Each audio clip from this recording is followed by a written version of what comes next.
Hello guys, welcome back to my channel.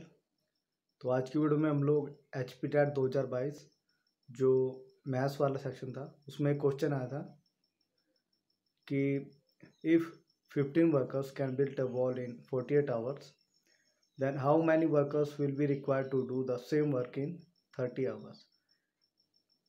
कि 15 worker हैं, वो किसी दीवार को 48 घंटों में बनाते हैं। ठीक है, तो उसी दीवार को बनाने के लिए ठीक है कितने जो वर्कर है उनकी नीड होगी जो उस काम को 30 घंटे में पूरा कर देंगे। तो इस तरह के जो क्वेश्चन होते हैं उनको सॉल्व करने का एक तरीका होता है कि जितने भी आपको वर्कर्स दिए हैं, ठीक है, उसको आपने जो डेज या टाइम आपको दिया है, ठीक है, उससे आपने मल्टीप्लाई करना है।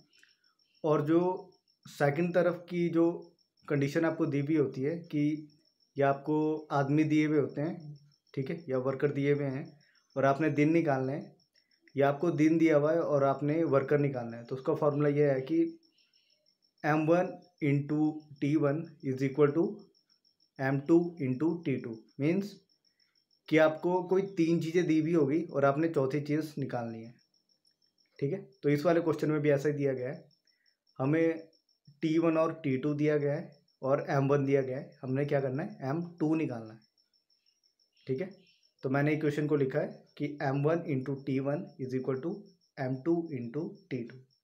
ठीक है, तो वैल्यूज़ हम ऊपर से ले सकते हैं। जैसे m1 की जगह हमने लिखा 15, ठीक है, उसके बाद T1 की जगह हमने लिखा 48 आवर्स, ठीक है, इज इक्वल टू, अब m2 हमें दिया नहीं है, हमने वर्कर निकालना है, तो हमने इसके लिए लिखा x, ठीक है, यहाँ हम m2 भी रख सकते थे, इंटू 30 जो हमारा T2 था। ठीक है, उसके बाद हमने क्या किया, 15 से हमने 30 को काट दिया, ये आ गया 2, फिर उस 2 से हमने 48 को कट किया, हमारे पास आया 24।